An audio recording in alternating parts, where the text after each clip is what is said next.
L'avenir de la droite, comme pour la présidentielle, l'UDI s'est allié aux Républicains pour ces élections législatives.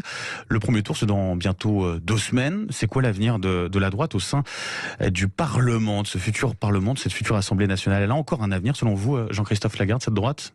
Très franchement, c'est pas le sujet. Le sujet des élections législatives, c'est de savoir si les Français vont à nouveau confier une majorité absolue à Emmanuel Macron ou s'ils lui imposent de discuter. Pourquoi ? Parce qu'au fond, quand vous regardez les choses, les 5 dernières années nous ont appris une chose, c'est que le président de la République ne discute, n'écoute, ne négocie que quand il y est obligé. S'il a la majorité absolue, il va écouter la seule personne qu'il ait écoutée pendant 5 ans, c'est-à-dire lui-même.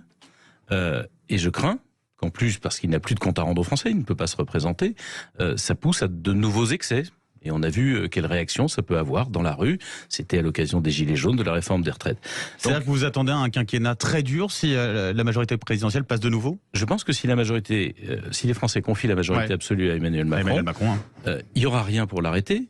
Il y aura à l'intérieur une guerre de succession de cette majorité. Ils vont se regarder le nombril. Et je pense que les Français ont intérêt à élire des députés UDI, on présente une centaine de candidats, des députés qui sont prêts à voter les lois qui vont dans le bon sens, mais qui s'opposeront à tous ces excès, à tous ces errements, au fait qu'on ignore des pans entiers de la population française, les gens qui souffrent dans les banlieues, les gens qui sont abandonnés dans les zones rurales, cette France qui finalement pourrait devenir dynamique et qui se tourne progressivement vers l'extrême droite.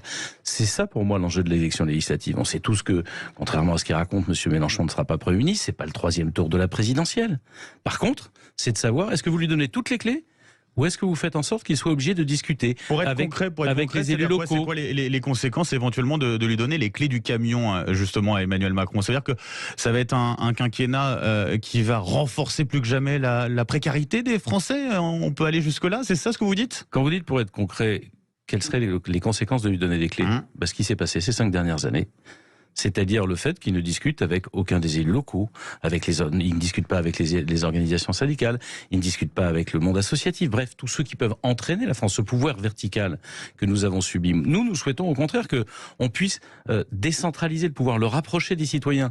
On a vu pendant la crise sanitaire que les régions étaient capables d'acheter les masques pendant que l'État était incapable, que les communes étaient capables d'accompagner. Il faut transférer massivement des missions que l'État assume mal aujourd'hui et qu'il assume pour très cher, vers des collectivités qui seront plus réactives, plus efficaces, moins chères et plus adaptées aux diversités des situations locales. Pour moi, ça, c'est un enjeu. J'avais dit au président de la République, quand il consultait après la crise Covid les responsables de mouvements politiques, j'avais dit que, comme Mitterrand l'a fait en 1982, il faut un mouvement massif de décentralisation.